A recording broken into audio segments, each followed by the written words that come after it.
வங்கிகளிலிருந்து மற்றொரு வங்கிக்கு பணம் கொண்டு செல்லப்படும் போது பின்பற்றப்படும் விதிமுறைகள் குறித்து ஓய்வு பெற்ற வங்கி அதிகாரி கோபாலகிருஷ்ணனிடம் நமது செய்தியாளர் ராஜ்குமார் நடத்திய உரையாடலை இப்போது பார்க்கலாம்.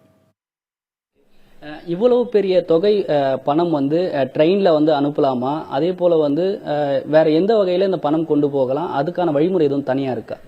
அதாவது டிரான்ஸ்போர்ட், அதாவது எந்த போக்குவரத்தின் மூலம் போனோன்னா எங்கு ரயில் வசதி இருக்கிறதோ அங்கு ஃபர்ஸ்ட் ப்ரிஃபரன்ஸ், அதாவது ரயிலுக்கு தான் முன்னுரிமை கொடுப்பார்கள். ரயில் தான் பாதுகாப்பு என்பது ஒரு பக்கம். இன்னொன்று, ரயிலில் கூட எக்ஸ்பிரஸ் ரயிலில் தான் ப்ரிஃபர் பண்ணுவாங்க.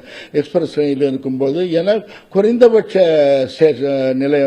ரயில் நிலையங்களில் நின்று போகும்.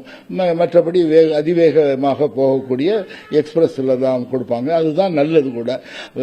ரயில் வசதி இல்லாத இடங்கள்ல தான் சாலை போக்குவரத்தை விட ரயில் போக்குவரத்து பாதுகாப்பானது பணத்துக்குன்றது ஒரு நீண்ட நாளாக இருக்கும் ஒரு எண்ணம். இப்போ கொள்ளையடிக்கப்பட்ட பணம் கொள்ளையர்கள் பயன்படுத்தும் பொழுது அதை நாம் கண்டுபிடிப்பதற்கான வாய்ப்புகள் வங்கிகள்கிட்ட அதுக்கான சாத்தியக்கூறுகள் இருக்கா? சாதாரணமாக புது நோட்டு அனுப்புறாங்கன்னு வைங்க. புது நோட்டு அனுப்பிச்சுன்னா இந்த நம்பர்கள் எல்லாம் கையில் இருக்கும். அதனால கண்டுபிடிப்பதற்கு ஒரு வாய்ப்பாக இருக்கும் நிச்சயமாக.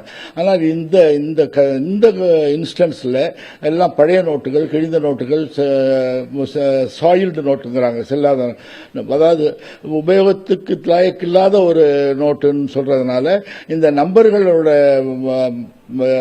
இவ்வளவு பெரிய தொகைக்கு அத்தனை நம்பரை எழுதி கொண்டிருப்பது சாத்தியமா இருக்காது. அதனால அந்த வகையில்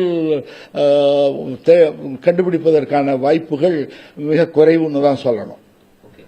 அதே போல இந்த பணம் கொண்டு செல்வது தெரிஞ்சுதான் நபர்கள் கொள்ளையில ஈடுபட்டிருப்பாங்களா? அதை எப்படி பாக்குறீங்க? இது கூடுமான வரை இது ரகசியமாக வைக்கப்படும் ஒரு விஷயம். வங்கியை பொறுத்தவரையில் வங்கி தன்னிடம் இருந்து இந்த பணம் போகும் வரை அது யாருக்கு தெரிவிக்க வேண்டுமோ அவர்களுக்குத்தான் தெரிவிப்பார்கள். அதே போல வங்கியில் உள்ள ஊழியர்களுக்கு கூட சம்பந்தப்பட்ட ஊழியர்களுக்கு என்ன நடக்குதுன்னு தெரியாது. அவங்க இது அந்த கரன்சி செஸ்ட் இருந்ததுன்னா கரன்சி செஸ்ட் ஊழியர்களுக்கு மட்டும்தான் தெரியும். ஆக வங்கியில் சம்பந்தப்பட்ட ஊழியர்கள் தவிர பிறர்களுக்கு தெரிய வாய்ப்பு இல்லை. Thank you sir. அதாவது இவ்வளவு பெரிய பணம் கொண்டு செல்லப்படும் பொழுது சரியான வழிமுறைகள் பின்பற்றி தான் கொண்டு செல்ல முடியும் என்று தெரிவித்திருக்கிறார். புதிய தலைமுறைக்காக ஒளிப்பதிவாளர் மதுவுடன் ராஜ்குமார்.